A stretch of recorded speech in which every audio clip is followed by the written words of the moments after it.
In a dark world, a voice echoes in the distance. A delicate hand reaches out to the table. The girl sighs, saying that misfortune had arrived, wondering how she could stop that bad omen. She watches him fight against different opponents, wondering with each fight what would happen, if in any of them he would come to perish, whether by the venomous fangs of his spider or by some other weapon in his possession. Despite following the man in the suit, she still couldn't properly read his destiny. The yokai laughs in euphoria upon discovering that the hangway had gained another ally. The lioness had been born in the land of dandelion flowers. This lioness would be a great ally, but perhaps could be stopped by a tiger. Many variables existed. Even without the lion, she still had other cards up her sleeve that she could use, but there was still a fear that all of them might become allies of that man in the suit. Since she couldn't clearly see that human's future, she grew increasingly curious. Her vision of him disappeared, and she laments that she could no longer watch him from afar. It didn't matter because in the end, luck and misfortune always walked together after all. Even if those omens were destined for him, if she didn't ignore them, they would all turn into the flowers that paved his path. A frightened boy finds himself in a situation he will have to face, even if it is difficult. He and a girl are face to face with a giant wolf that looks more like a final boss. The wolf stares at them fiercely, growling loudly. In that moment, he thinks about how unfair that situation is. The white-haired girl sighs and understands that she will have to face the monster. She steps forward when the wolf prepares to attack with its power, accepting that reality. In a hospital, someone screams in disbelief. A man is outraged after learning that the insurance would no longer cover the procedure. The receptionist explains that with the new rules, the treatment his sister undergoes could only continue with payment or through private health insurance. He cannot believe what he is hearing. She shows him what the cost of the treatment would be without the insurance plan. The man goes into shock at how many zeros there were after the number 5. In the office, the doctor explains that without the injections, the guy's sister would develop paralysis in the lower part of her body. He arrives at his sister's room thinking that her life now depends on what he can afford to pay. His sister shows concern because the doctor had told her about the costs. To avoid worrying his sister, the protagonist claims that everything is fine and that he had gotten a new job. She stretches relieved, trying to lighten the situation. She says that she will dedicate herself a lot to her studies. Her brother is happy to hear that, but is still worried about the money, thinking that if at least their parents were alive, everything would be fine.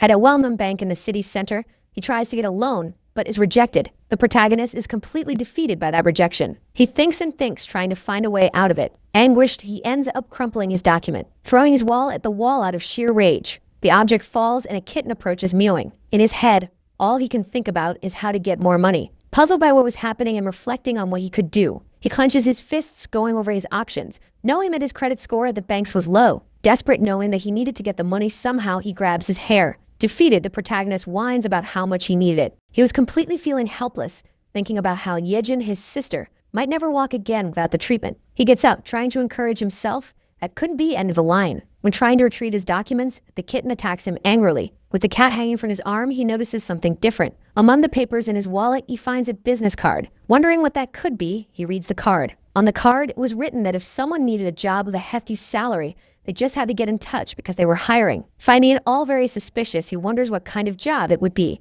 Concluding that he wasn't that desperate yet, the protagonist pretends that nothing happened. But even so, he decides to take the business card back just in case he needs it. In a building in the middle of the city, the light in his apartment is still on despite the hour. At home and fresh out of the shower, his phone starts vibrating in his pocket. Several automatic debit notifications from his account start popping up. He curries after seeing the messages. He couldn't afford the luxury of choosing what he was going to do. There was only one option left. Even though he found it all very suspicious, he picks up his phone and dials the number written on the business card. A female voice starts sounding on the phone, talking about good triumphing over evil and doing the good deed every day. If it were me, I would have hung up already, but the protagonist says hello and silence reigns on the line. She asks if he really dialed the right number, and he gets super confused. Yes, he had called the right number. There was no way he had gotten it wrong. The most unexpected thing happens because the voice seems surprised that someone actually called her, making it all even weirder. Out of nowhere, she starts saying that the next job would be at Wanak Municipal Hospital and that he had to be there in half an hour. Since the time was short, she says that if he couldn't make it,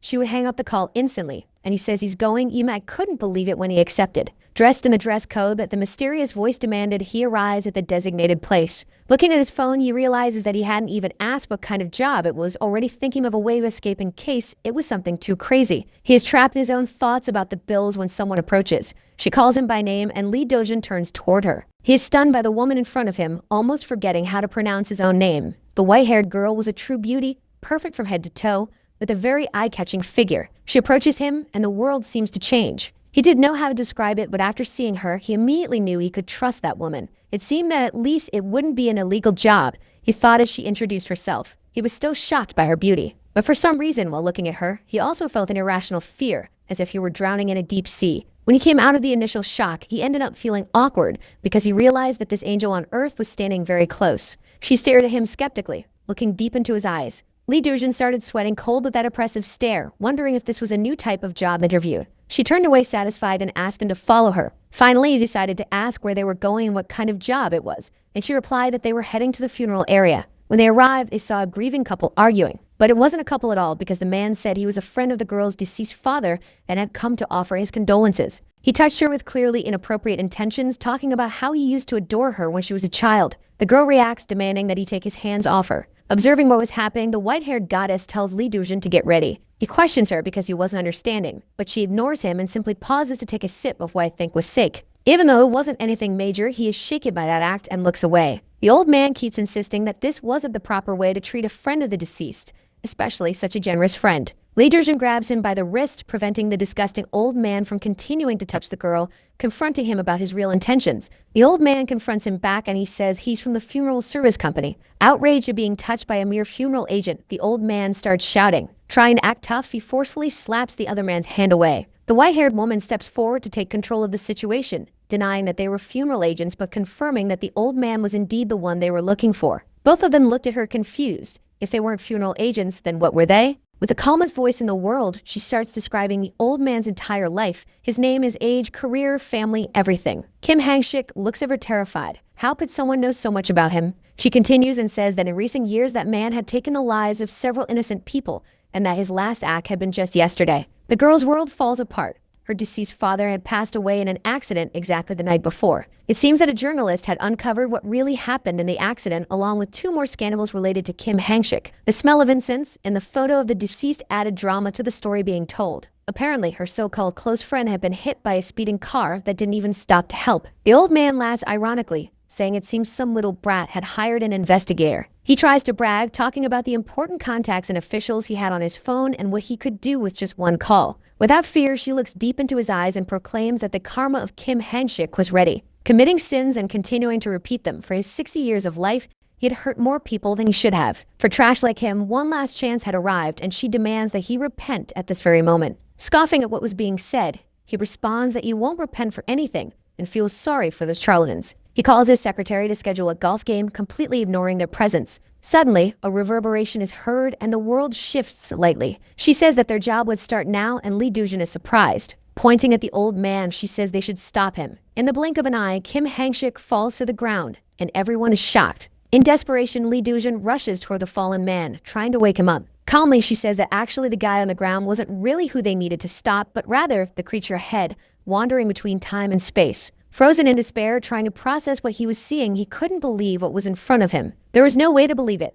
Out of desperation, he had thrown himself into a situation with no way back. With each step of the wolf, the floor creaked deeply and frighteningly. His presence became more and more overwhelming as it approached. Lee Dujin trembled with the sheer terror he felt. With his eyes glowing and fur bristling, the wolf attacked. Now, as if they were trapped inside a domain expansion, they faced the wolf getting closer and closer. It seemed like darkness had taken over everything. A growl reverberated, warning that nothing but its prey should be there. Lee Dujin turns, saying they should get out of there as fast as possible. Out of nowhere, the girl in front of him disappears. She says that he shouldn't worry because they had actually entered the barrier. It was they who had disappeared from reality, not the girl. With calm steps, she explains that this was the monster's domain, explaining that this place is where monsters like that wolf dragged corrupt people like the old man to hunt them. The wolf begins its hunt as expected. It strikes the spot where they were. But the white-haired goddess was faster, keeping everyone safe. Quite roughly and without any care, she drops the 2 burdens on the ground. As if nothing had happened, she turns and explains that their job was to stop that hunt.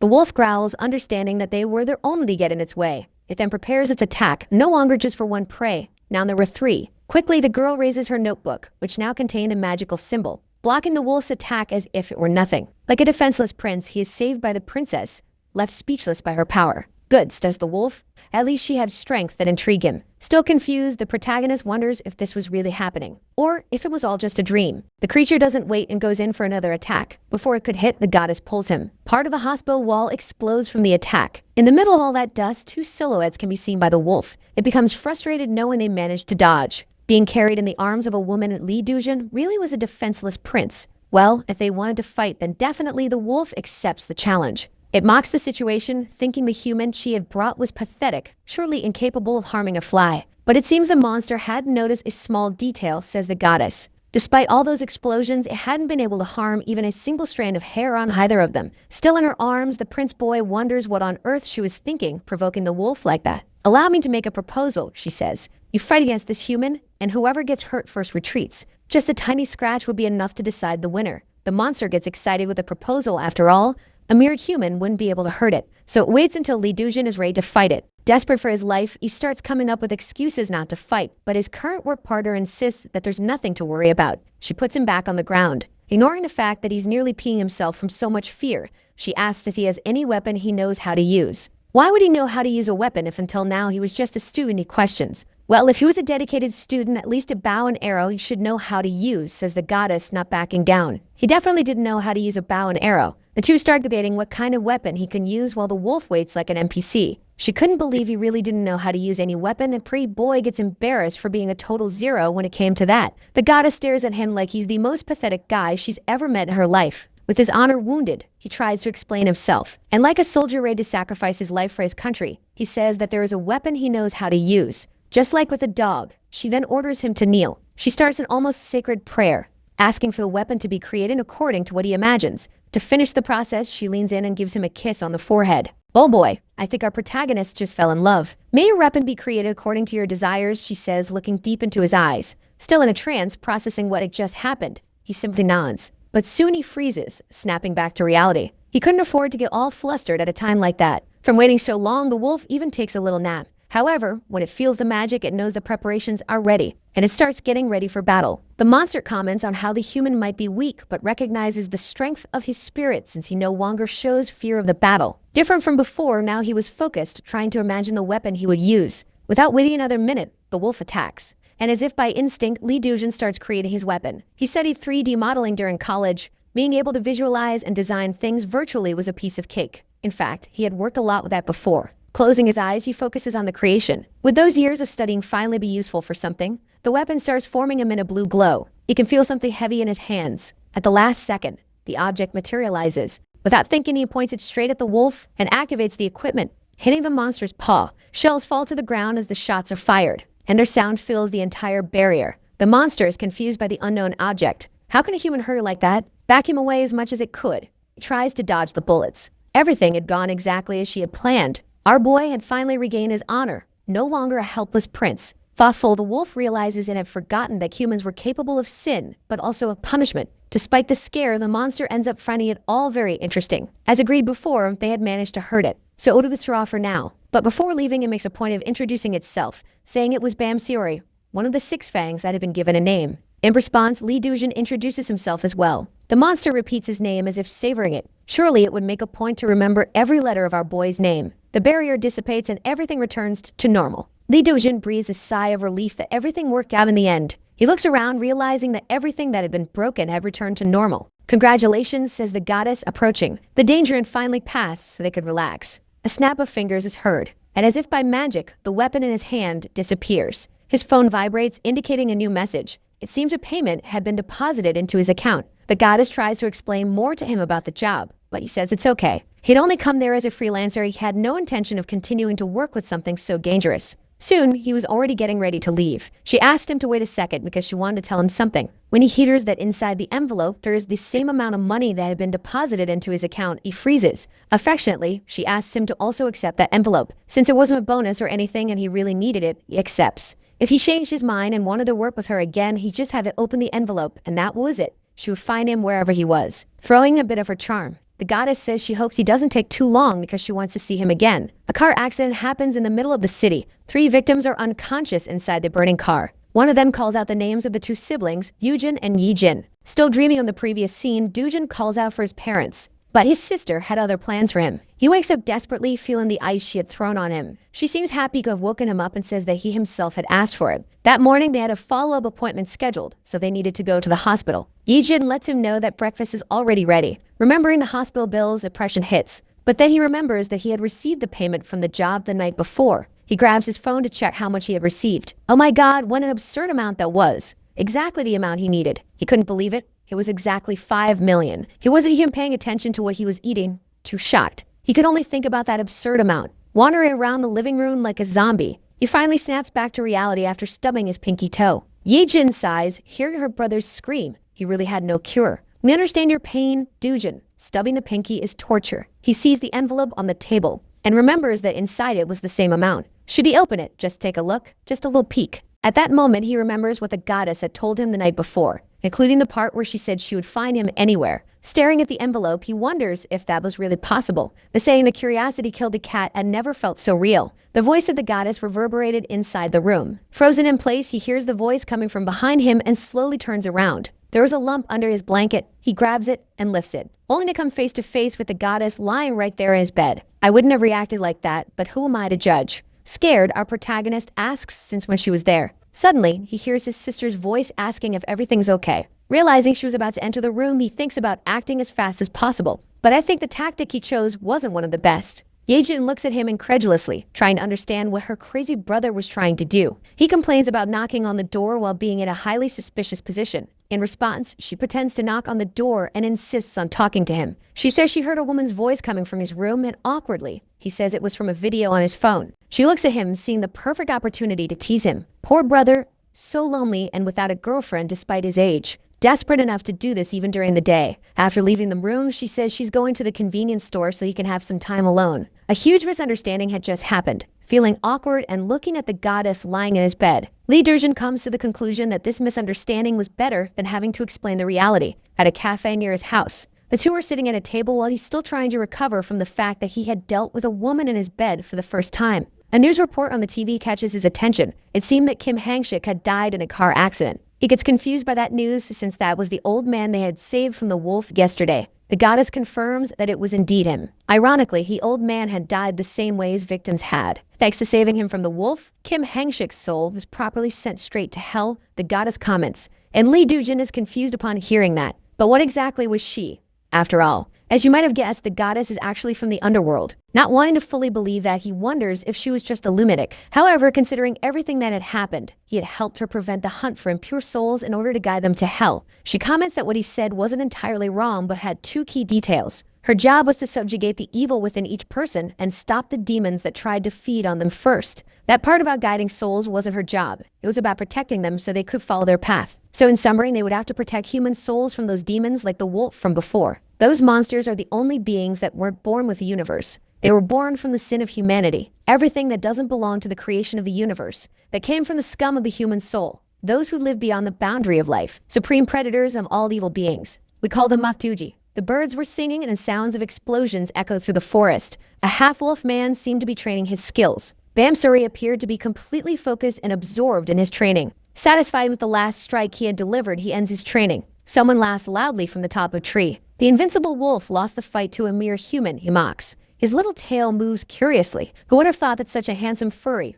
who could be an idol, would show up? He keeps teasing, saying that his training methods are outdated, and the wolf threatens him in response. Wow, who would have thought that Bamsuri Senpai would be so sensitive? He continues. He jumps down from the branch, asking how he ended up losing the fight during a hunt. Bamsuri says he didn't lose, he just kept his promise like a good warrior, and the blonde one jokes that this is typical behavior of Generation Me. The wolf is confused by that slang. While playing with a rock, he explains that people with that kind of outdated posture belong to Generation Me. I see. Warriors who honor their word belong to that generation, says the wolf, still trying to process it. He insists that he didn't lose, he just followed the agreement, but the cat doesn't take him seriously. Bamsuri loses his patience with that annoying, teasing brat. Anyway, it seemed the matriarch wanted to know when it happened and asked him to deliver the message. The wolf sighs and says he'll go see her soon. With his duty fulfilled, the kitten man leaves. But he pauses for a moment. What if that man was actually strong after all? Those monsters are the only beings that weren't born with the universe, but from the sin of humanity. Everything that doesn't belong to the creation of the universe, that came from the scum of the human soul. Those who live beyond the boundary of life, supreme predators of all evil beings. We call them Makduji. She explains that these Makduji enjoy hunting souls like that old man's. So when they cross the threshold of sin, they become prey, having their souls torn apart by the monsters like some sort of karma, asks Lee Jujin. She agrees and explains that the problem with these hunts is that it disrupts the order of the universe, which is the order of reincarnation. The continuous flow of human souls helps the universe maintain its stability with each rebirth. This helps them ascend to purer and higher beings. This cycle of souls is what sustains the universe. The universal law of creation took centuries to manage to form the first human soul. Therefore, the most precious spiritual essence that exists is the human soul, and it must be protected to keep the universe in balance, says the goddess. Resting his cup on the table, he finds himself speechless. After all that explanation and remembering everything he had been through, there was no way to doubt what she said. Not when the feeling of that object he had created for battle still tingled in his hands and reminded him that it was real. She takes a scroll and places it on the table. As she opens it, the goddess explains that human sins must be purified by the cosmos' own system, hell. These sins are like rust slowly corroding the fabric of the universe. And the proof of this is that feeding off that corrosion, the demon Makduji emerged and gained enough strength to challenge the universe. If they failed to send those corrupted souls to hell, their sins would accumulate, which would lead to the cataclysm of the entire universe. But even understanding all that about defending souls to save the universe, our protagonist couldn't afford to worry about the universe's future without even knowing if he could pay next month's bills. While he had listened to her story and explanations and not knowing how else he could help, he decides to leave. He stands up but ends up reconsidering his decision to ask one question. If she was really a goddess, why did she need a human to fight by her side and stop those monsters? Of course, she could handle common demons, evil spirits, and the like. But the Makduji, being born from human sins, could only be defeated by the human soul, their natural enemy and the pure power of life itself. Because of that, her divine powers don't work against these creatures, and for centuries, the gods have been joining forces with humans to defeat them. She extends her hand toward him and begs Li Dujin to work with her. After all, he had shown the power to be qualified for the job of guardian of souls. What man could resist seeing such a beautiful woman begging? And on top of that, holding his hand. But the pretty boy gets scared when he sees his sister passing in front of the cafe. Why does she have to show up at that exact moment? The goddess is confused by his reaction to her request. And then he puts the pieces together and makes a decision. So that his sister could continue walking freely through the streets, our dear protagonist would do everything within his power. He holds her hand confidently. There was a question he wanted to ask. If she was really a goddess, would she be able to cure his sister's illness? And if so, he would definitely accept the job. The goddess sympathized with that situation and the request of a desperate brother. But there were rules and she couldn't interfere in human matters like that even if it was a miracle with good intentions. She apologizes to Li Dujin. His glimmer of hope to cure his sister once and for all was gone. To the goddess's surprise, he replied that it was okay and he understood. Even so, his sister's treatment depended on money and the payment for the job was generous. So as long as the goddess paid him properly, he would be willing to fight alongside her. She is happy that he accepted the job after all. The two stay there enjoying the moment, holding hands like a couple in love. But Li Dujin wanted to negotiate a bit. Besides the money for his sister's medication, he also wanted to live a comfortable life. And shamelessly, he asked for a raise. She looks at him, accepting that condition. So the two continue negotiating, spending more time together at the cafe. Night falls and Li Dujin is now at home. He had just finished making dinner. And he eats the rice, thinking about the conversation he had earlier. He opens his eyes and stares at his sister in front of him. She seemed focused on her studies while eating. Li Dujin tries to start a conversation with her. And apprehensively, he asks if his sister also missed mom and dad. Yi Jin gets startled by the question out of nowhere. Closing her study book, she replies that it's okay, because he was filling the void that she felt from their father and mother. He wasn't expecting that kind of answer and ends up wondering when his little sister had matured so much emotionally. Either way, their parents really had nothing to worry about. He was doing his best to take care of his little sister. At the same time, she thinks that she was also doing everything she could to take care of her brother. Inside a shopping mall in the middle of the city, a young man searches for something on the CD and DVD shelf of the bookstore. He picks one of the DVDs from the shelf. Happy to have found it, he keeps humming. But the boy had no idea that he was being watched.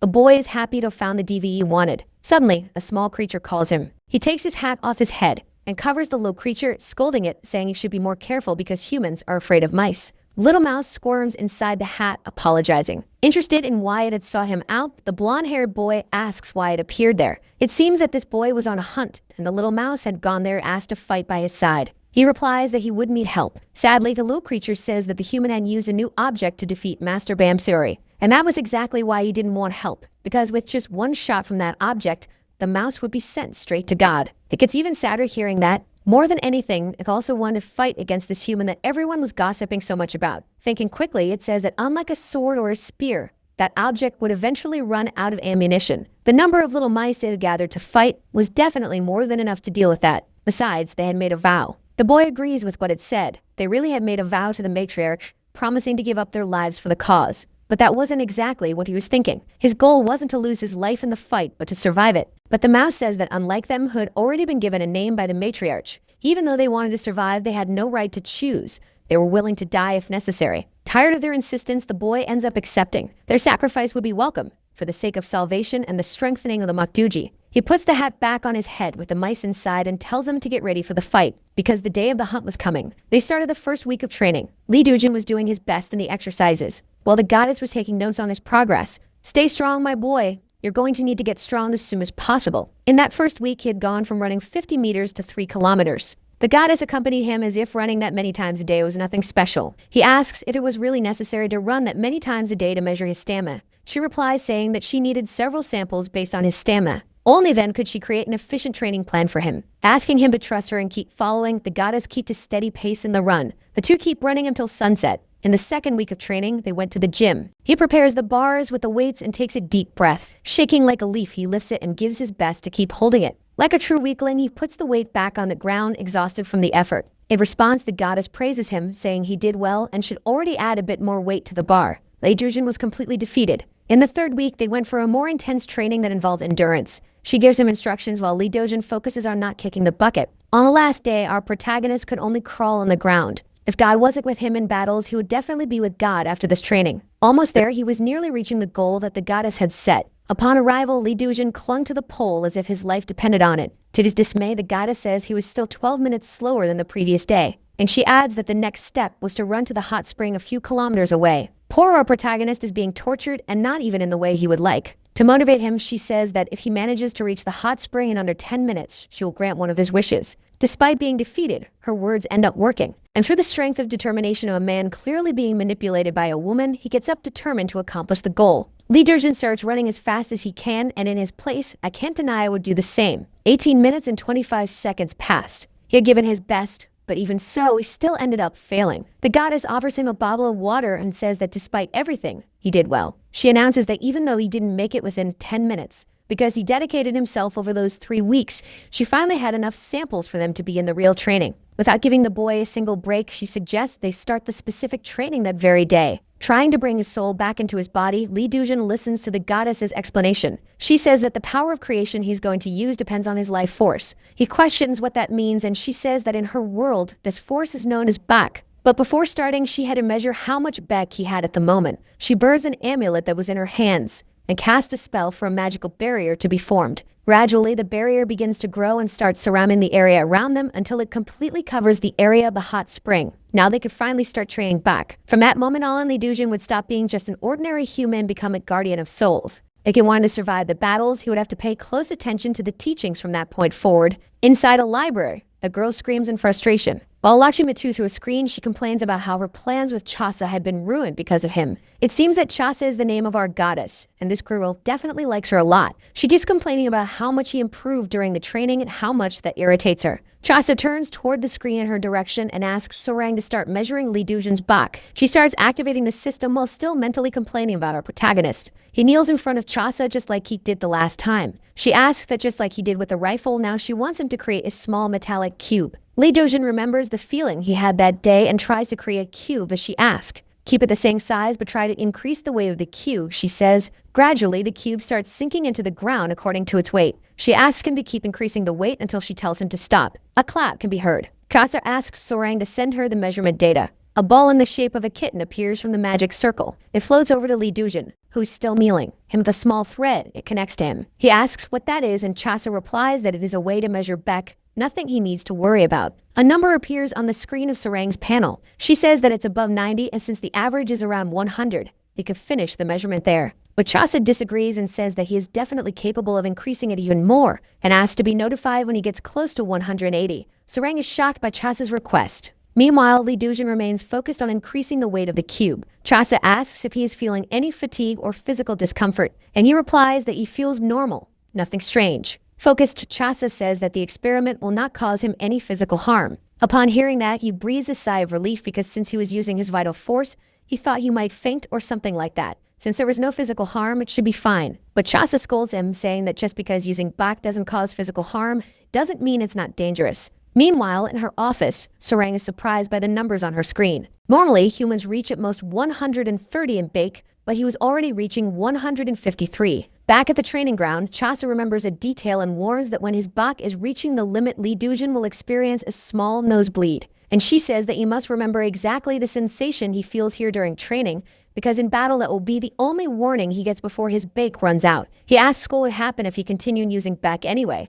and she explains that from that point on, he would be using his very soul instead. If that happens, every unit of power he uses would reduce his lifespan. Since there is no physical warning, his life ends up being reduced without him feeling it, and that's what makes using back so dangerous. Chasa notices a movement from Sarang. At the same moment, she warns that he is reaching 170, and she keeps updating gradually until Lee Dujin reaches level 200. His nose starts bleeding just as Chasa had said. Very close to his ear, she says that he can stop the training now. Lee Dujin snaps out of his hyperfocus, and little by little, the magic begins to dissipate. He was clearly enjoying being praised by Chasa. The goddess flatters him a bit more and reinforces that he must remember that sensation because it will be his only warning. She hands him her handkerchief so he can wipe his nose. Lee Dujin couldn't be more satisfied and happy with that situation. Chasa calls Sarang and asks her for the final result from the meter. The girl still couldn't believe the result on her screen. That result was almost impossible. Whoever this man Chasa had found he was way above average. She says the value of the result to the goddess and asks how she knew that his back result would be so far off the charts.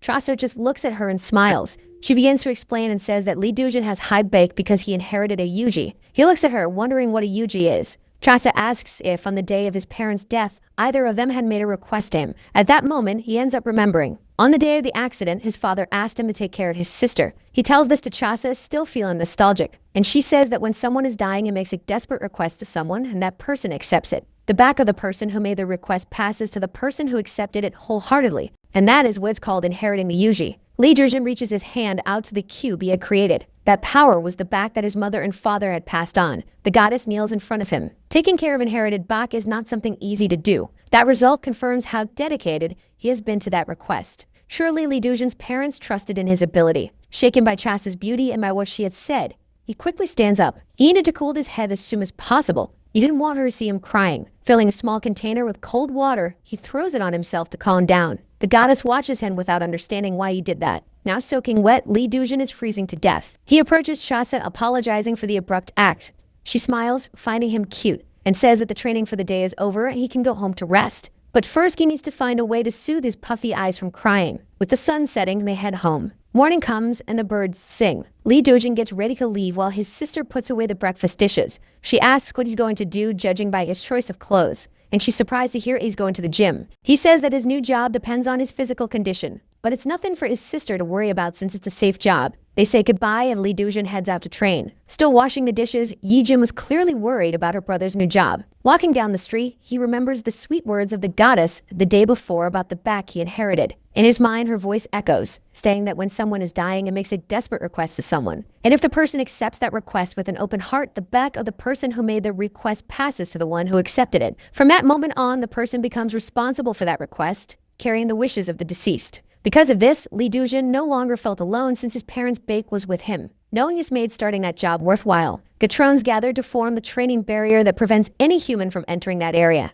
This barrier extended in a radius of 500 meters, providing a large clear space. One of the Gatrons scans Lee Dujin. He stares back at the Gatron. From the command tower, Sarang complains at him and asks him to stay still because she's measuring his physical condition. He stays still, and she continues the evaluation. Lee Dujin was confused by that voice. He knew he had heard it before, but he had no idea it was Sarang speaking. Chasa appeared wearing completely different clothes than usual, with a new hairstyle, saying she already wanted to start the training. He says he's nervous because, although he had fought that wolf before, he had no idea how to really fight monsters. In response, she asks him not to worry about that, because she wasn't going to make him fight monsters right away. Today, Lee Dujin would face a small being. As soon as he sees it, he remembers that it was the kitten from the day when everything started. Chasa confirms that they really had met before. That kitten's name was Damsel Pio, and in the underworld, it was the spirit responsible for making criminals who try to hide their true desires tell the truth. Because if Damsel Pio bites you, you end up telling the truth whether you want to or not. Lee Dujin is shocked at how that cute little creature could bite someone, and Chasa says he couldn't bite ordinary people. In fact, no demon, god, or even mock dogi could harm normal humans because normally bake serves as a protective barrier. Of course, there are exceptions. Currently, Lee Dujin's back had been modified, so he needed to be careful. Even if the kitten bit him, his truth power would be activated. While she was explaining about how his back had changed from defense to attack, the handsome one got distracted and the kitten bit him. He jumped in surprise from the sudden pain. The kitten's power activated, and he ended up blurting out that his eyes always end up looking at Chasa's legs because he has a weakness for pantyhose. Sarang is horrified by this and starts scolding him through the gatron. He argues with Damsel Pio and pulls his finger out of its mouth. The two end up mad at each other. So you mean you have a weakness for pantyhose, says Chasa. Trying to fake memory loss, he asks when that subject came up. In response, Sarang says it's better if he just pretends to have forgotten. She turns to Damsel Pio and tells the spirit to bite him until Lee Dujin is covered in bite marks. The kitten starts focusing. Hoping that what Sarang said was just a joke, everyone watches as the spirit prepares. Chasa says that this was the training for the day to prepare him for real combat. Makduji usually attack in their human form instead of their beast form, but they would start with Damsel Pio, who wasn't that dangerous. The two stare each other down like an old Western duel and charge at each other. As he approached the cat, Lee Dujin shouted that a cat is just a cat after all. He felt that a lot of his secrets ended up being exposed in this battle. Said and done, Lee Dujin ended up completely scratched and bitten. Kasa scolds both of them, saying she hadn't finished the explanation yet, and Sarang laughs at him, saying he rushed in too eagerly. She calms the kitten in her arms and says that Lee Dujin wasn't get used to fighting, so we should go easier on him. She sets it back on the ground and begins the preparations for the battle. Chasa explains again how the barrier works and about the Gatron, and with a snap of her fingers, she switches the barrier mode to combat mode. In that mode, the two could fight as much as they wanted, because only their projected bodies would be hit. Where the battle ended, their real bodies would return to normal, unharmed. He calls himself trying to think of a strategy to deal with cats. There was only one possibility, the fishing rod toy for kittens. Damsel Pio's eyes shine when he sees it. Sarang tries to warn him about the danger, but it was already too late. The kitten had spotted the toy. Lee Dujin was confused. The feline had been incredibly fast. Sarang explains that when Damsel Pio sees a toy like that, his hunting instincts are activated, and when he enters wild mode, nothing can stop him. The crazed cat rushes toward Lee Dujin. He panics, wondering if that was really a cat or a demon incarnate. He drops the broken toy rod and runs as fast as he can, with the cat right on his heels. Sarang and Chasa laugh at the comical scene of the two fighting. Lee Dujin deserved that. Meanwhile, he kept running as if his life depended on it. Suddenly, he hears a voice coming from the Gatron saying that the weeks of training had paid off because he was able to run at his maximum for longer. He realizes it's Chasa's voice coming from the drone and takes the opportunity to ask how he could defeat the kitten. Because it wasn't an opponent he could defeat empty-handed. Chasa begins another explanation. There were 3 attributes of the back combat mode: will, determination, and divinity. So to use Big properly, he had to choose between one of those 3 options.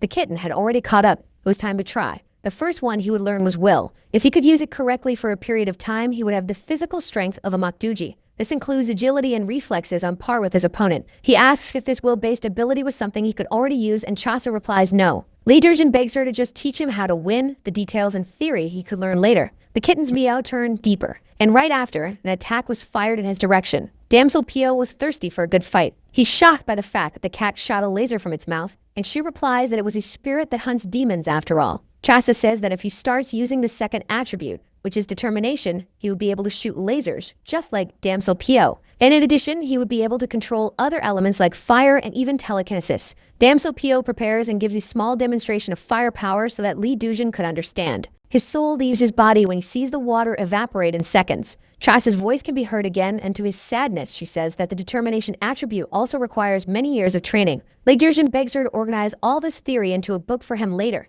Right now, he just wants to know how to defeat the cat that shoots lasers from its mouth. Chasa apologizes for the delay. It was the first time she was teaching someone about combat. Meanwhile, the kitten demonstrates a bit more of its power. She says that there is an attribute he is able to use now. He begs her to tell him quickly. That attribute was divinity. She tries to explain that it is just as equivalent as the other 2 attributes, but he just cries, asking her to help him already. Lee Dujin found himself in a delicate situation with the cat emanating fire in front of him. Through the Gatron, Chasa says that the 3rd attribute is the ability to materialize objects, using back the same way he did back when he fought the wolf, so it was something he had already used before. The divine attribute was the most used by soul guardians to create weapons capable of dealing damage to the Makduji. Damsel Pio prepares and forms a magic circle. In contrast, Lee Dujin stays alert. A giant cat paw forms through the magic circle. Frightened by that, he asks if it really isn't dangerous. Chasa calms him, reminding him that the damage caused in battle won't affect his real body, and when the barrier falls, everything will return to normal. So even if his body were split in half, he would still be alive. However, the system does not cancel the pain of the injury. Before he could even react to that last piece of news, Damsel Pio hits him squarely, throwing him far away.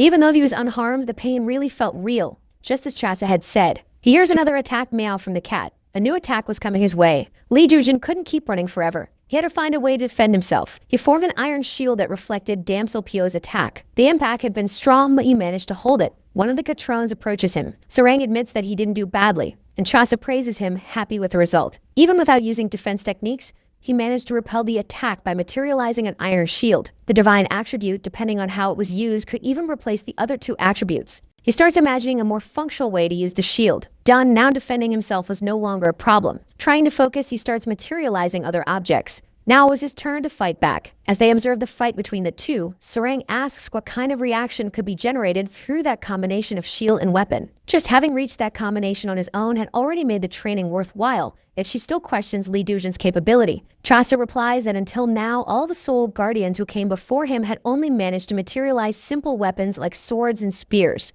And unlike them, Lee Dujin could materialize more complex weapons like that. Techniques that normally take hours to learn, he managed on the first try. He was sure where he could learn the other attributes easily, but for now, starting with divinity was the best choice. Even so, with the skill he had now, even with a weapon, he wouldn't be able to defeat Damsel Pio. Damn, he was too small and fast. Thanks, Lee Dujin. He already expected that outcome, but even so, not landing a single hit was frustrating. The kitten conjures the giant paw again and once more hits him squarely. Even with the shield, he's thrown backward. His shield shatters and he crashes to the ground. As expected, just having a weapon wasn't enough. He's panting from the effort. Damsel climbs on top of his weapon and challenges him to come get it back. Lee Dujin starts focusing, thinking of something else. A tense aura grows between the two. The kitten drops the weapon and heads toward him, ready for a new attack against the human while he was still trying to concentrate. Lee Dujin conjures something that would be effective and creates a waterfall to soak the kitten. The feline panics and the water keeps falling, trapping him in a current. Damsel Pio had been completely defeated. Before he could recover, the human thinks quickly.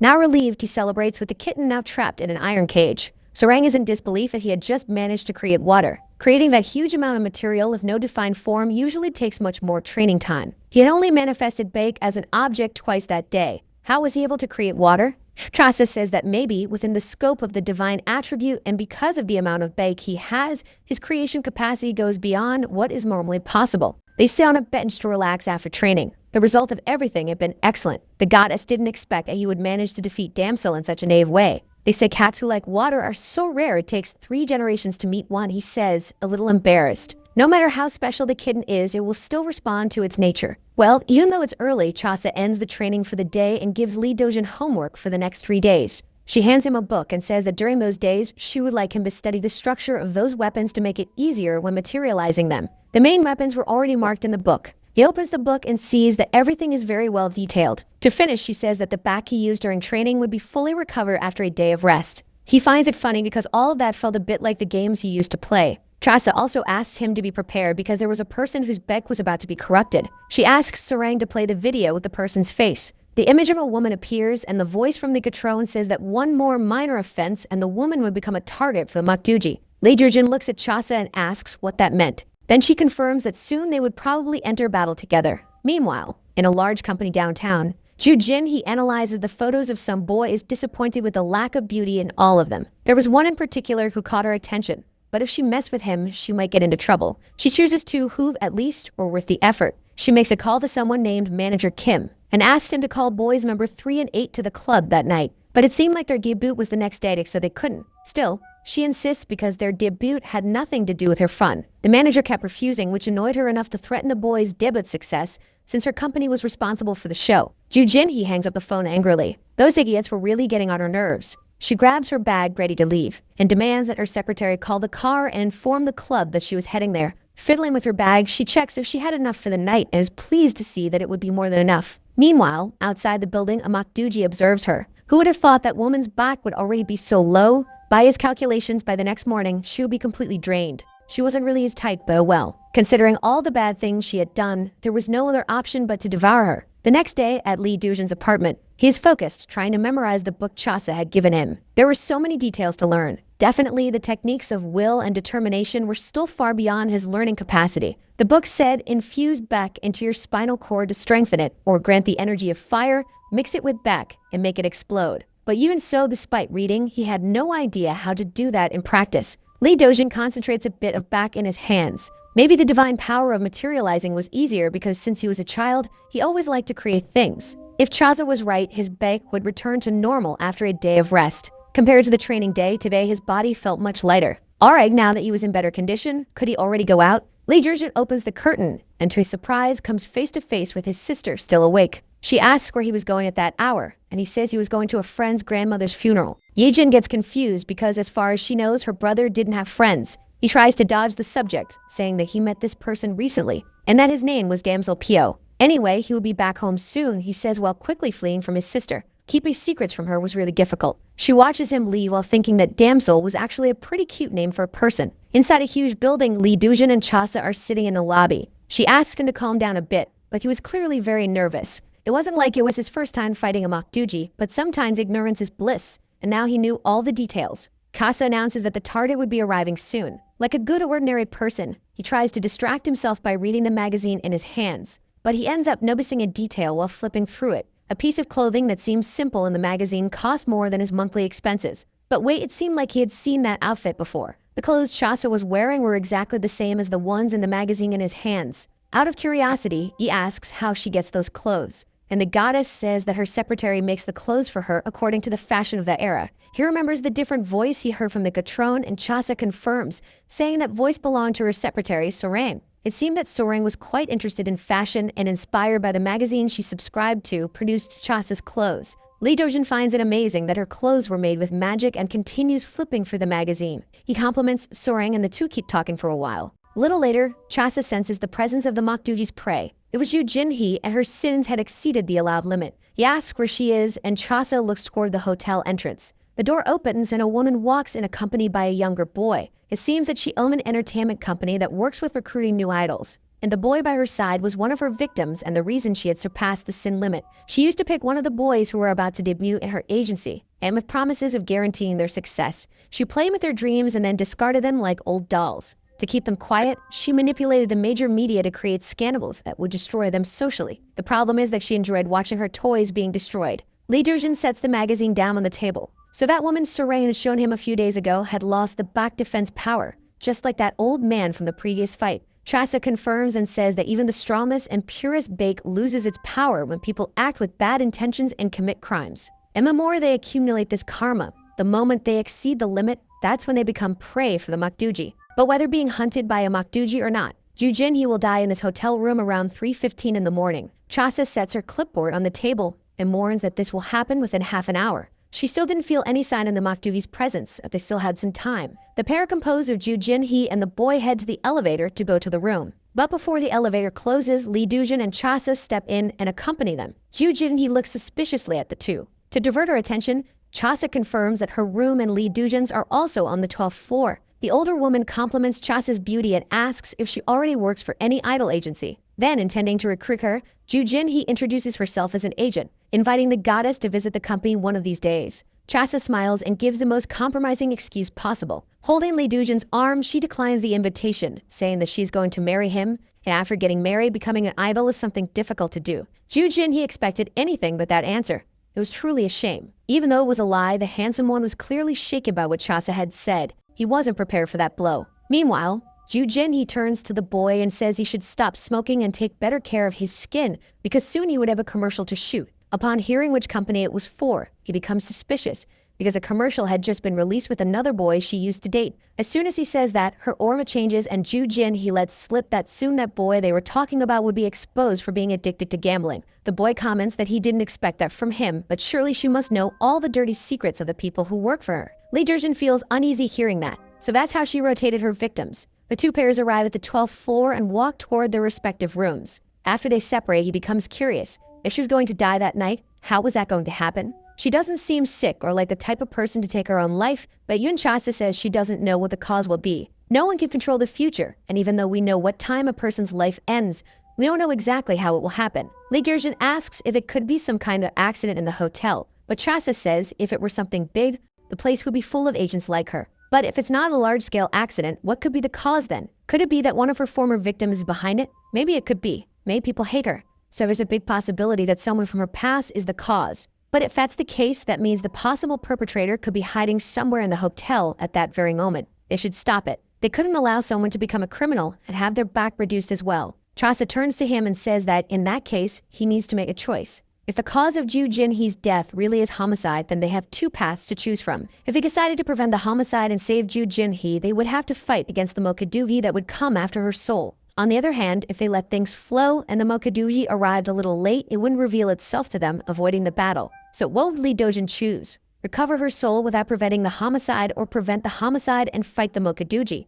So should we recover her soul without preventing the homicide, or prevent the homicide and fight the Mokadugi? The choice is in your hands, she says as she steps a little closer to him. If you wanted to prevent the homicide, they would have to reveal their identities to Ju Jinhee. If that happens, there's a chance the Mokadugi that is following her could find us before anything else happens. In other words, revealing our identities is the same as inviting the monster to attack us. Think carefully and choose the best option. Lee Dojin becomes thoughtful. It was not an easy choice to make. They didn't know the cause of her death, and no one was able to predict the future. Even if the lifespan was predetermined, it couldn't know the exact moment would happen. Chasa looks at him. Lee Dojin had made his choice. He wanted to prevent an ordinary person from becoming a murderer in a moment of rage. If destiny isn't predetermined, the fact that Ju Jinhee could lose her life in some other way was still possible. Therefore, preventing the businesswoman from having her soul stolen and one of the trainee idols from becoming a criminal. Maybe it could prevent both. These boys who were deceived by her must be, at most, the same age as Lee Dojin's sister. They dedicated their lives from an early age to be able to debut successfully. In the end, they are just kids consumed by the toxicity of the entertainment industry, clinging to a rotten opportunity that Ju Jinhee offered them. After so much suffering, the desire for revenge became so strong that they were capable of doing anything to the one responsible for it all. If it could prevent the young man from becoming a criminal that night, then he would still have the chance to restart his life in some other way. Lee Dojin grabs Chasa, determined. Ju Jinhee having her soul stolen by a Mokadugi, or one of her victims becoming a sinner for a crime. Our protagonist wanted to have the strength to prevent both. So for that, he asks Chasa to help him. With a smile on her face, the goddess says she will follow his will and help Lee Dojin. They head towards Ju Jinhee's room. For having acted on impulse, he was now embarrassed for having grabbed Chasa by the shoulders. But remembering what had happened in the elevator, he came to the conclusion that maybe she wasn't bothered after all. She had hung him first. As a good anxious person, our protagonist was overthinking about it. Chasa lets out a soft laugh, finding the situation cute. However, she ends up misunderstanding and thinks he is acting that way because he's worried about the young idol. Lee Dojin takes advantage of the subject, but being nervous, accidentally lets slip what he was really thinking. Chasa gets confused by what he says. As a precaution, he asks if she knows how to read minds. She says she could try, and at that moment, he regrets asking that. Changing the subject, the goddess says he has a good heart, and that will be important for his battles because the purer the intentions, the stronger the back becomes. She asks him to stay that way. Lee Dojin gulps awkwardly, thanking God that she can't read minds and discover his impure desires. That had definitely been a warning for him to control his thoughts. As they approach the elevator again, Chasa comments that she still hasn't felt any sign of the Mokadugi. Last time, the wolf had opened a barrier and then revealed itself. It seems that these demons hide in the form of humans. But when they open the barrier, their true form is revealed. That way, they manage to deceive their prey until they open the barrier and hunt them. Inside these barriers, time stops. Even if you spend hours and hours inside, it feels like only seconds have passed in the human world. And even if everything is broken during the fight, when the barrier closes, things return to normal, allowing them to hunt without leaving traces. When the barrier opens, you can feel a psychic wave, and as they were talking, a scream can be heard, followed by a boy running desperately down the hallway. That was the idol who had accompanied Ju Jinhee to the hotel. Chasa launches an attack in his direction, freezing the boy in place. Right after, she sends a command to Soreng and tells her to rewrite the boy's memory and send him home. The Gutrom crosses the portal and heads toward the young idol. She starts the process that Chasa had requested. It seems that another hidden idol attacked Ju Jinhee. They had to hurry. The two head to the room where Ju Jinhee was staying, but when they try to open the door, they realize it was locked. There was no other way, the door had to be opened. He starts concentrating his power. However, Chasa was faster and cast a fire spell on the doorknob, melting it completely. She tells Lee Dojin to be careful because it was still hot, saying that it was a man's job as he enters the apartment. Right after, he hears a voice screaming and asking for help. As he expected, probably some idol thirsty for revenge had come after her. The boy was shouting, "Tell Air to go straight to hell already." Before he could continue, Lee Dojin stops him. Trying to stop him, he says that if he does that, he'll ruin his own life. In response, the boy screams that he'll kill him too if Lee Dojin keeps getting in his way. The shouting fight continues throughout the room. The boy begs him to let go, and Ju Jinhee coughs desperately on the bed. Lee Dojin and the idol fight. It seemed like the boy's life was already ruined by that woman. Whether he committed a crime or not would make a difference. In the midst of coughing, the businesswoman curses the idol and asks how he had the audacity to do that. Ju Jinhee recognizes the two of them from the elevator. Were they together with that lunatic? The boy starts screaming at her, talking about the fake news she spread about him being involved with drugs and how that ruined his career. In contrast, she keeps her cynicism and yells back that the drugs found in his car had nothing to do with her. The idol threatens, saying he will find a way to prove it was her. But Yoo Jin-hee was cunning and says that even if he found proof, no one would believe his words. Already stressed, Lee Doo-jin tells her to stop provoking because acting like that would only make the situation worse. But she continues, saying how pathetic he was. After all, she was just a little supportive of someone who had no talent to debut on his own. Her arrogance stresses the idol even more. And unintentionally, in desperation to try to calm him down, Lee Doo-jin blurts out that her lifespan was ending anyway. The boy didn't need to become a criminal for that. The room fell completely silent. The two humans were clearly confused by what he said. Chasa acted quickly and cast a spell on the boy, putting him into a trance which scared Yoo Jin-hee. She starts asking what they had done to him and who they really were. Her desperation begins to grow. Lee Doo-jin and Chasa decide that it was time. They reveal themselves, saying they were there on behalf of the underworld. Things start getting even more confusing for Yoo Jin-hee. But soon she tries to find another way out. Yoo Jin-hee assumes they are from the prosecution. And from there, she starts threatening them, saying she knows everyone in the Supreme Court and that with one call, she could have them prosecuted. However, Chasa wasn't worried about that because Yoo Jin-hee would be judged by the court down below. The businesswoman responds sarcastically, saying she could try, but it wouldn't work. However, things change when she sees the boy disappearing right before her eyes. That could only mean one thing. The Makduji barrier had been opened. Chasa immediately takes a defensive stance in front of Yoo Jin-hee. She commands Lee Doo-jin to form a barrier in front of them, big enough for 3 people. Chasa warns that she feels the hunger for his soul coming from the direction of the window. Quickly, she pulls a paper from her clipboard and casts a spell on Yoo Jin-hee, telling her to stay quiet if she didn't want her soul stolen. The two prepare for the battle that's about to come.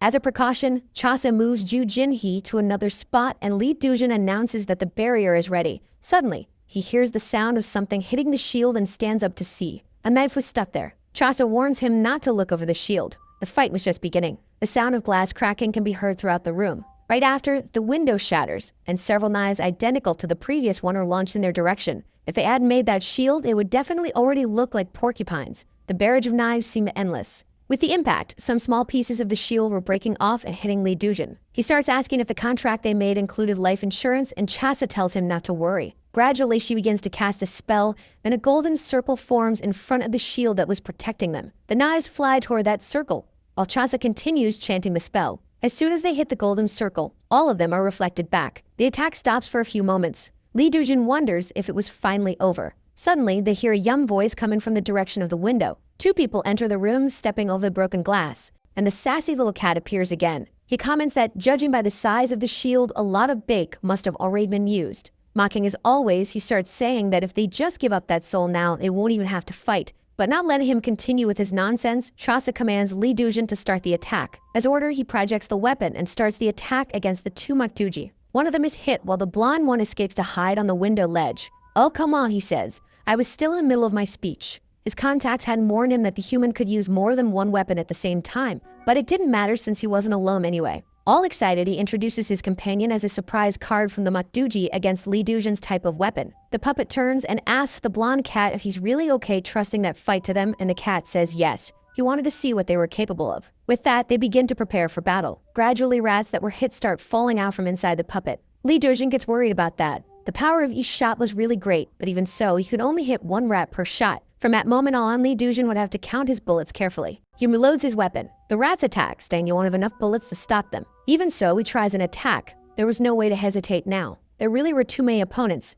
There was no way to hit them all. One of the rats gives a command, and those that had been hit follow it, forming a magic circle on the ground and launching an explosion against the shield. Lee Doo-jin gives his all to hold back the impact of the attack. To help him, Chasa summons a defensive barrier, and the rats start being pushed back. The little monsters see that the barrier is weak and start trying to gnaw through it. Chasa grabs Yoo Jin-hee and warns that the barrier is temporary. She says she's going to set up a stronger barrier in the room next door, so they would retreat for now. The enemies keep gnawing non-stop. Since the barrier wasn't made of back, it was easier for them to break it. They run out of the room. Meanwhile, Lee Doo-jin tries to think about how he could stop that many rats. In the previous room, the Makduji in the form of a cat boy watches the army of rats gnawing at the magic barrier, having fun with the situation. The two hurry to the room ahead of the one they were in. Chasa propels herself and, still holding Yoo Jin-hee in her arms, kicks the door down. Meanwhile, the rats keep gnawing at the barrier to reach them. Lee Doo-jin gets into position and asks if Chasa could use the mirror spell again, but against the Makduji, that spell won't work since it's not human back.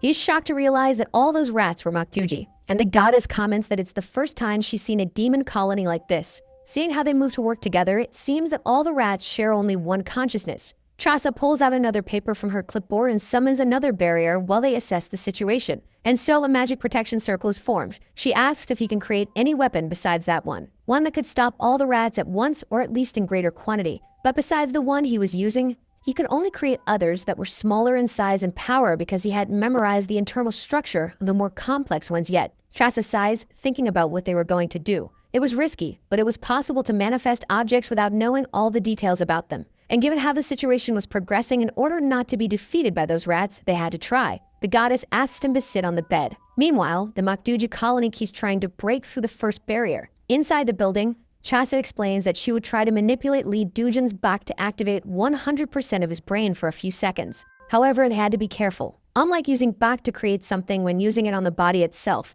it keeps being consumed the entire time it's active. That's why they hadn't used this before, exactly because of how dangerous it is. Even for someone like him, who had the back of 3 people inside him, the time limit for use was 5 minutes. Besides that, there was also the possibility that the process might not work. Lee Durjin smiles and tries to lighten the mood. But Chasa says it wasn't the time for jokes, and the little rats were still there firmly and steadily gnawing away. To start, Chasa instructs that he needed to have his mind at peace, with no negative thoughts, only good and positive things. She asked him to think about the thing that would bring him the greatest happiness in the world, and while he imagines it, she would manipulate his back. The first thing he could think of was the happiness that comes from money, like a good capitalist. Then he thought about how that money would help him fully cure his sister. It seemed like everything was going well. Little by little, the activation level was rising. Lee Durjin remained focused on his thoughts. After his sister was cured, he wanted to live a peaceful life and have a family, imagining Chasa as his beautiful wife. Because of that thought, the levels seemed to be rising even faster. He wanted to have 2 children with her,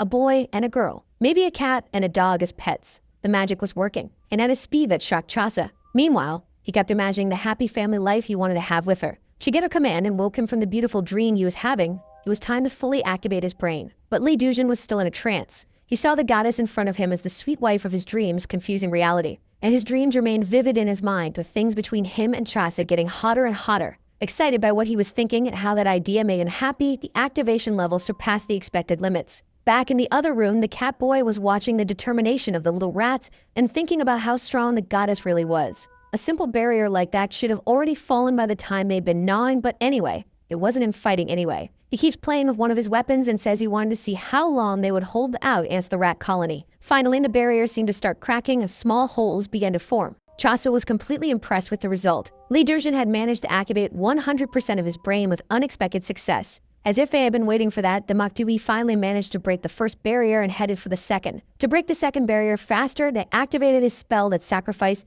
3 little rats in the process. A fireball was activated and hit Chasa's magic circle. Cracks formed, and the leader of the colony commanded them to keep going. Soon a hole opened, and the cracks began to widen. But unexpectedly, something was thrown through the hole they had opened. Everyone became curious looking at the object the hit Rab was holding. On it was written fragmentation grenade, and before they could react, it exploded. It wasn't possible. How had that little ball managed to hit like that? The boy observes and thinks that this was already the 3rd weapon his opponent had used. If this kept up, he would run out of bake faster than expected. Even though it was small and effective against the colony, he couldn't keep producing those grenades endlessly. In the meantime, the rat leader commands them to scatter. They were just small grenades. If spread out, they couldn't be hit so easily. All the rats started running in different directions. But the unexpected happened. A bucket with several mini grenades was thrown. There was no way they could escape that. A bucket with several mini grenades flew over the rats. There was no way to run from it. In a hurry, the leader gives a desperate command. He tells the rats closest to the mini grenades to cling to them and try to contain as many back fragments as they could. To ensure success, Hasa activates the mirror spell, and everything starts to shine in gold. The light reflects on the grenades, activating all of them at the same time. The cat boy was shocked by the way they used one spell to activate the other. A good part of the colony had been wiped out by that move, but they still managed to contain part of the damage and now knew how to deal with it. Determined, they prepared to attack again. Lee Dojin concentrates on forming a new attack object. He throws it through the gap in the barrier, trying the same move they used with the mini grenades. 4 little rats surround the new object to try to contain the explosion damage. But that wasn't a grenade like the others. A smoke started to spread through the area. As they were hit, they felt as if their bodies were on fire. The little cat backed away. It seemed like the opponent had managed to control white fire and turn it into smoke. There was no spell that taught that. As far as Lee Dujin knew, he was only capable of controlling fire and iron. He had promised not to interfere in the battle, even if the rats lost. but he no longer had time to keep playing around. Chasa and Lee Dujin watched the smoke spread. They had to prepare for the final attack. She warns him that he doesn't have much bake left. He had to use it carefully from now on. In 100% activation mode, he starts preparing for the grand finale. Angry about being defeated like that, the leader gives another command, telling the rats to regroup. Those who were less affected by the fire should form a barricade to protect the ones who had been more damaged. The opponent's box should be about to run out. They just needed to hold on a little longer until the smoke reduced. But a purple glow started forming around them. Chasa's defensive barrier was used to trap them all together. She had already suspected they would regroup like that. If they were normal rats, they would have run away, but they had pride and wouldn't falter in the middle of a crisis. And with a leader capable of sacrificing his own companions for the final goal, that decision to regroup was obvious. The Makduvi had fallen into their trap, but they still didn't want to admit defeat. They could break that barrier in 3 seconds. But 3 seconds is too slow, replies Lee Dujin. Holding a flamethrower, he says that just 1 second is enough. The rat leader looks at them in fear. Since it seemed like the battle was won, Chasa took him out of that mode. She reminds him that his back is almost at the limit, so they had to be efficient. Lee Jurgen could feel that he had used too much of his power by activating 100% of his brain. And because of that, he had only managed to manifest 2 small tanks, which would last a maximum of 2 seconds of flame. But surely that attack would be definitive and the battle would end. But the Catboy decided to say hi, claiming the fight was getting a bit unfair. Chasa and Lee Dujin weren't expecting him to interfere. He says that at first he wasn't going to interfere, but he changed his mind. The human needed to die here and now. The goddess acts quickly, defending Lee Dujin from the attack. Amused, he threatens, saying that breaking a defensive barrier is nothing to him. After all, he practiced martial arts, so if she didn't want her pretty little face to get hurt, she better step aside. But Chasa doesn't get intimidated. She throws her clipboard on the floor and calls him to fight. She wanted to see how good he really was despite his childlike face. The cat gets furious when he hears that and starts his attack. In response, Chasa enters defense mode, managing to catch all the knives he throws, even the last one that was aimed at Lee Dujin's head. He looks at her, recognizing her skills. After all, who really was that woman? My goodness, he really couldn't tell who was the princess and who was the warrior in that pair. And he complains, saying she could let 1 or 2 slip by. The goddess drops the weapons on the floor and says that in the department where she works, they are always understaffed, so every person is a big asset. He laughs when he hears that because in his apartment, they were also short on members. Even if they were useless like those rats, they were still precious. So for today, they would retreat. The leader struggles, saying he could still fight, but the cat tells them to shut up and accept defeat like the trash they are. Suddenly, they hear Ju Jinhee's voice. She had woken up and was a bit confused, wondering if she was still hallucinating. Lee Jurgen looks at her, alarmed. The old woman had chosen the worst possible time to wake up. The blonde boy sees an opportunity to fulfill the hunt's objective now that the prey had come out of the barrier on her own. He throws the rats in her direction and says that whoever manages to catch the soul will be blessed by the mother with a name. But without mercy, Chasa strikes her, pulling her out of the rat's reach and putting her back to sleep. However, since she had her back turned, the enemy saw the perfect timing to attack her, and several knives flew her direction. So the video ends here. If you don't want to miss the next part, activate the notification bell, and see you next time on Tob's channel.